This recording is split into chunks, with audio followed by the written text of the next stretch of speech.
இல்லைங்களா? அறுவடி சோளம் குத்தி ஆடு மாடு வண்டி கட்டி அடுப்பு வேலை விழிச்சாங்க அன்னைக்கு.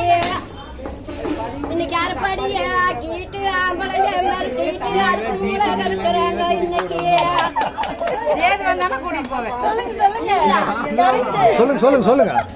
கம்மஞ்சோறு சோளத்தோறு கருகி போனது சோறு கரைச்சு நல்லா குடிச்சாங்க அன்னைக்கு.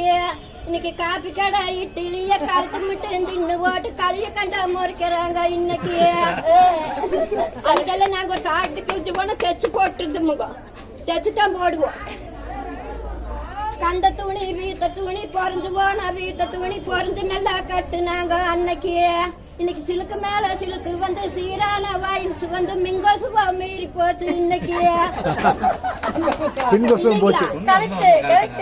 அன்னைக்கு எங்க காலத்துல எங்க காலத்துல அன்னைக்கு அத்தை மாமா பொண்ணு பார்க்க வந்தா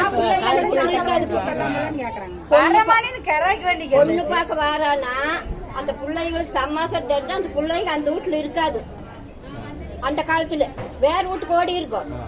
அப்படி அத்தை மக மாமமாக ஆம்பளைக வாரானா அடுத்த வீடு தாண்டு நாங்க அன்னைக்கு.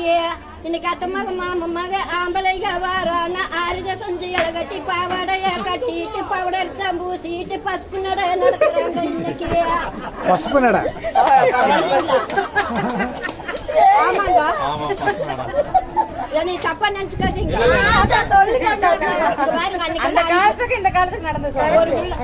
அஞ்சு புள்ள 6 புள்ள இருந்தாலும் கூட ஒரு பையன் வேணும்னு பழனிக்கு 12 அமாவாசை போனாங்க. 12 அமாவாசை போவாங்க. அன்னைக்கு 5-6 பிள்ளைங்க இருந்தாலும் ஒரு பையன் வேணும்னு அன்னைக்கு அவ்வளவு 10 உருப்படி பெத்தெடுத்தாங்க. இன்னைக்கு எப்படின்னு தெரியுங்களா? இன்னைக்கு அன்னைக்கெல்லாம் புள்ள குட்டி வேணும்னு கோயம் போனாங்க கும்பிட்டாங்க சாமிகளை அன்னைக்கு. இன்னைக்கு புள்ள குட்டி வேண்டாம்னு ஊசியத்தான் போட்டுட்டு உயிர் போக நடக்கிறாங்க இன்னைக்கு. உண்மைங்களா இல்லையோ? இன்னைக்கு அந்த பிள்ளைக்கு பலனா இருக்குதுங்களா?